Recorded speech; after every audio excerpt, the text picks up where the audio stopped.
Hey everyone, this week I'm going to focus on what's happening in the office market. While the performance of office assets is, of course, important to office real estate investors, it's also relevant to all other property types. Where people work influences where they live, where they shop, and the activities they participate in. So what's happening with office properties can influence most other types of commercial real estate. Now, the Marcus Millichap research team is putting the finishing touches on the 2025 office investment forecast, which should be available in the next couple weeks. Hopefully that publication, which covers 50 different metros as well as major national trends, will be a valuable resource for investors. As everyone is well aware, the pandemic had a tremendous impact on office space demand. A lot of people who had been commuting to the office every day transitioned to working from home, and many relocated to completely different cities. Even after the pandemic ended, working from home either full-time or in a hybrid format has continued for many. And that has weighed on office space demand, driving the vacancy rate from 12.2% at the end of 2019 to a record high 17.1% as of the first quarter of 2024. But it looks like we may have hit a turning point.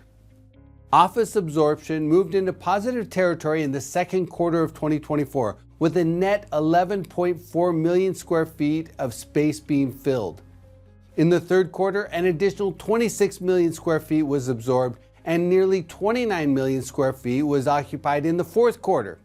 That brought the national vacancy rate down by 40 basis points to 16.7%. And I believe the momentum will carry through 2025. More and more companies are instituting back-to-work policies, ranging from requiring employees to be in the office 5 days a week like Amazon and numerous financial institutions, to more stringently enforced hybrid policies.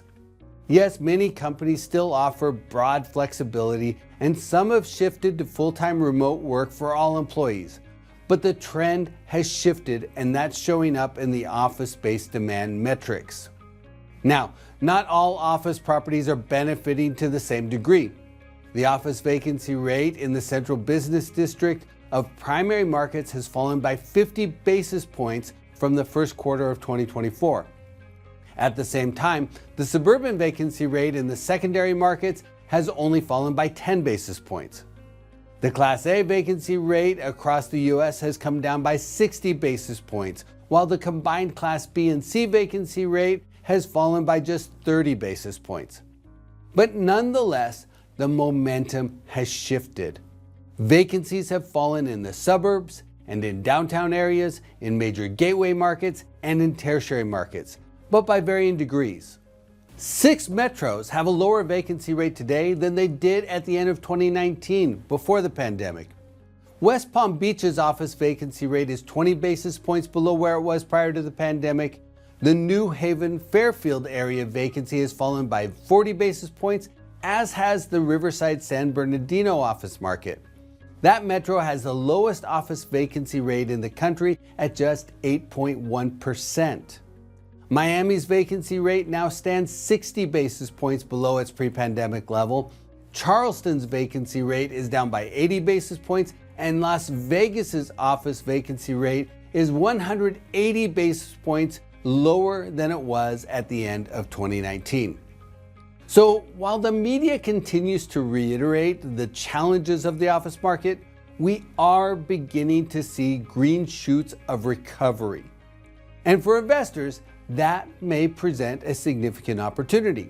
No, I'm not suggesting everyone jump into office property investment. This is definitely a property class where knowledge, experience, and relationships in the industry matter a lot.